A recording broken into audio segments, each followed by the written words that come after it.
Things are heating up for the summer, so what better time for a dish that's best served cold?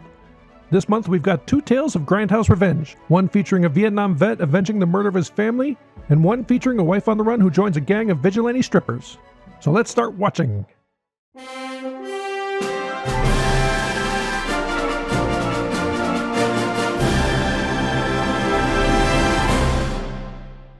Welcome to Watch Assignment, the show where we help you in the never-ending search for what to watch and offer up 2 movie suggestions that are instantly available to watch this month on Tubi. I am your curator, Mr. Streamface, and here's what we got for June 2024. Grindhouse films are a subgenre of exploitation cinema that thrived in the 1970s. These films are known for their gritty, low-budget aesthetics, intense action, and over-the-top plots. They were originally shown in seedy theaters known as grindhouses, which specialized in showing B-movies back-to-back. Both of this month's movies have all the hallmarks of grindhouse: unapologetic violence, unpolished look, anti-hero protagonists, exploitation of controversial themes, and most importantly, revenge-driven plots. Pairing these two films gives you a rich, multifaceted view of the revenge genre. You get a classic male-driven narrative steeped in post-war trauma and personal retribution. And then you get a fresh, female-centric perspective that's equally compelling and empowering. Our first feature is a prime example of the grindhouse from that era, Rolling Thunder, released in 1977 and directed by John Flynn. Meet Major Charles Rain, a Vietnam War hero who returns home to a less than heroic welcome. After enduring years of brutal captivity as a prisoner of war, Rain struggles to readjust to normal life. His homecoming is bittersweet. He's celebrated as a local hero, but underneath the surface, he's a man haunted by his past, disconnected from his former self and his family.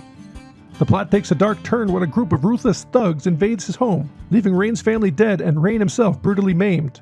This pivotal moment transforms Rain from a broken man trying to find his place in the world into a relentless force of vengeance.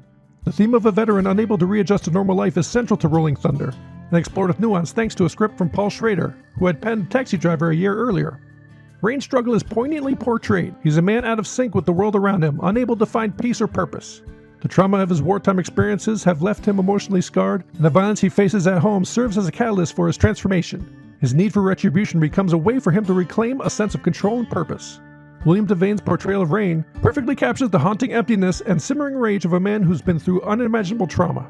His transformation from a stoic, broken war hero to a relentless avenger is gripping. His ability to convey so much with just a steely gaze or a subtle shift in expression adds a layer of intensity that pulls you right into Rain's world. He teams up with his deeply loyal war buddy Johnny Voden, played by the ever-captivating Tommy Lee Jones, who doesn't hesitate to follow his major on this quest for justice. Together they seem all too eager to track down and unleash violence on those who shattered Rain's life.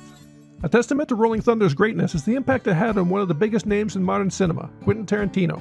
He has often cited Rolling Thunder as one of his major influences and was so inspired by it that he named his short-lived film distribution company Rolling Thunder Pictures after the movie. He even brought a 35mm print of this film for a surprise director's fortnight screening at the 2023 Cannes Film Festival. Rolling Thunder is a revenge movie that is also an exploration of a man grappling with the demons of his past and the brutal reality of his present. With its gritty aesthetic, visceral action sequences, and intense performances, it's a standout in the grindhouse genre. But don't take my word for it, let's see how Rolling Thunder is rated and reviewed. It has a 3.7 on Letterboxd with users saying, "A true unheralded 70s classic featuring William Devane as a shockingly convincing badass and Tommy Lee Jones as an even more shockingly convincing, terrifying psycho in the Travis Bickle mold." Psh, and people say we've never gotten a good Punisher movie. It has a 6.9 on IMDb with users saying, "Lean, mean, and incredibly tough." A powerful revenge movie, sadly obscure. And it has an 80% rating on Rotten Tomatoes with TV Guide saying, "While Rolling Thunder suffers from Schrader's predictable obsessions with masculine ritual and gunplay, Devane and Jones enhance the material with their nuanced, sensitive portrayals of men who have lost their souls in another land." Our second feature is a 90s homage to the grindhouse genre, A Gun for Jennifer, released in 1997 and directed by Todd Morris. Have you ever arrived from a small town to New York City and immediately crossed paths with a vigilante gang of strippers who dish out their own brand of justice to those who exploit and abuse women? Well, that's the situation that our protagonist finds herself in, and gives them the name Jennifer as she joins their group. This band of fierce, determined women take the law into their own hands. Armed with guns and unyielding resolve, they set out on a mission to clean up the streets and reclaim their power. But as their campaign of vengeance escalates, the lines between justice and brutality start to blur. The film is a raw, unfiltered portrayal of women taking back control of their lives and bodies from the men who seek to dominate them. It's an intense exploration of the lengths to which people will go when pushed to their limits and how empowerment can transform victims into avengers. But the film also delves into the darker side of vigilante justice. As the women's actions become more extreme, the movie asks, how far is too far? It becomes an examination of doling out justice and the potential for violence to corrupt even the noblest of causes. Deborah Twist brings a visceral intensity and authenticity to the role, making Jennifer's journey from vulnerability to empowerment deeply compelling and relatable. Her portrayal captures the raw emotion, fierce determination, and complex layers of a woman reclaiming her power. What makes Twist's performance even more remarkable is the fact that her own experiences heavily influenced the script. Twist worked as a stripper while she tried to break into the movie industry, and that gave her first-hand insight into the exploitation and challenges women face in such environments. This experience informed her writing, and her intimate understanding of the subject matter gives this story its edge. And by embracing the grindhouse aesthetic, Twist and the filmmakers cleverly turned budgetary constraints into a creative advantage. The grainy film quality, urban settings, and unpolished visuals all contribute to the authentic grindhouse feel, and allow them to stretch their indie budget as far as it could go. This approach also aligns perfectly with the film's themes of empowerment and rebellion. The film itself defies mainstream conventions, embracing its rawness and intensity, resulting in a provocative homage to grindhouse cinema that doesn't compromise on its message or impact. It's a bold, daring film with unflinching violence that doesn't pull any punches, both literally and figuratively.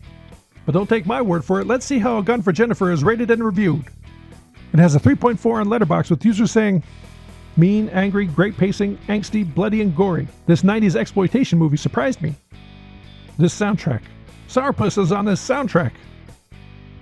It has a 5.8 on IMDb with users saying, Killer Bunnies are coming. Very nice little grindhouse style movie. And this movie is such a hidden gem, it doesn't even have a Rotten Tomatoes score. So you have your watch assignment for the month. The links for watching these films on Tubi are in the description below, so you have no excuse not to check them out. Unless you're watching this video at a later date, and then who knows if they're still available. After you finish your assignment, or if you've already seen these films, leave a comment below with your thoughts or ratings of the movies.